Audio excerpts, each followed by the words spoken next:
It's 3 litres, it's an inline 6, it's twin turbo, and it's got massive tuning potential. You're thinking of a 2JZ, right? Wrong. This is getting a grip on the BMW N54. BMW is well known for their sometimes outlandish and unique engines. There have been everything from 6-litre V12s paired to a manual, to 3.2-litre inline 6s revving to 8,000 RPM. But what many don't realise is that BMW has also created an engine that some consider to be the modern 2JZ, the N54. But before we get to the BMW's engine, let's take a look at the actual Toyota 2JZ first. It was a 3-litre inline 6 available in both NA and twin-turbo variants. Inside, it came equipped with a forged crank and rods, but hyper-eutectic cast pistons. It was mated to either a manual or automatic gearbox. The turbocharged version made 276 horsepower and 320 pound-foot of torque in the Supra, Aristo V and Aristo V300. The BMW N54 debuted in 2007 in the BMW 335i. It was a 3-litre inline 6 with twin turbos. Inside, it came equipped with a forged crank and rods, but hyper-eutectic cast pistons. It was available with either an automatic or manual transmission, and evolved from its NA relative, the M54. Power stood at 302 horsepower and 300 pound-foot of torque in the N54's first iteration, but that eventually pushed its way up to 335 horsepower and 330 pound-foot of torque. Now, the thing that made the 2JZ so incredibly popular, and something that still makes it a legend today, is the immense potential for power when you throw some more boost at it. Power can increase by over 100 horsepower with as little as a few $100s in mods. And figures of over 1,000 horsepower are perfectly achievable. So how does the N54 compare?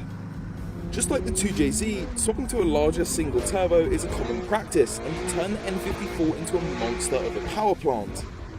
Despite the N54's pistons being cast, that hasn't stopped cars running factory internals from pushing well over 500 horsepower. Push further than that though, and you start to see the weaknesses of the N54 rear their ugly heads. While many have hit around 800 horsepower numbers in the N54, it lacks one of the things that made the 2JZ so great: dependability. For perspective, 2JZs have been recorded pushing over 1,000 horsepower on stock internals bar uprated camshafts. Essentially, while the over-engineered 2JZ will just take more and more boost, most who shoot for high power in an N54 may start to see problems not long after their dyno sheet gets printed.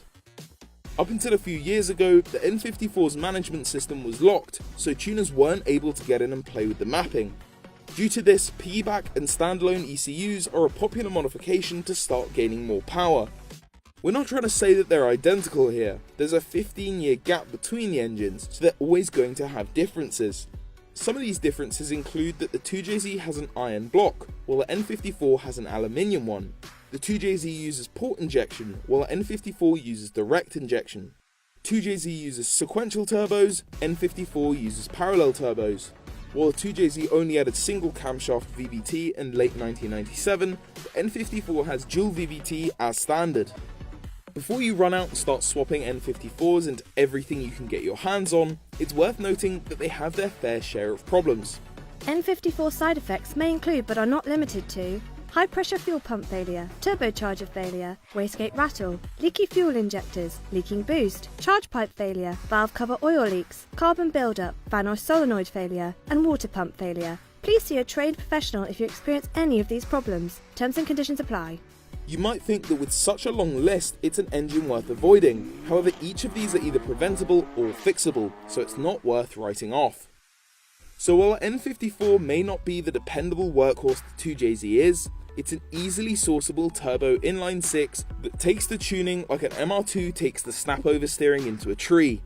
Next year, we'll see Toyota bring back the Supra name, but what's interesting is that it's being co-built with BMW as the Z4's brother. Leaked documents hint that aside from the 4-cylinder options, there could be a 3-litre inline 6 turbo available, so now that partnership makes just a little bit more sense.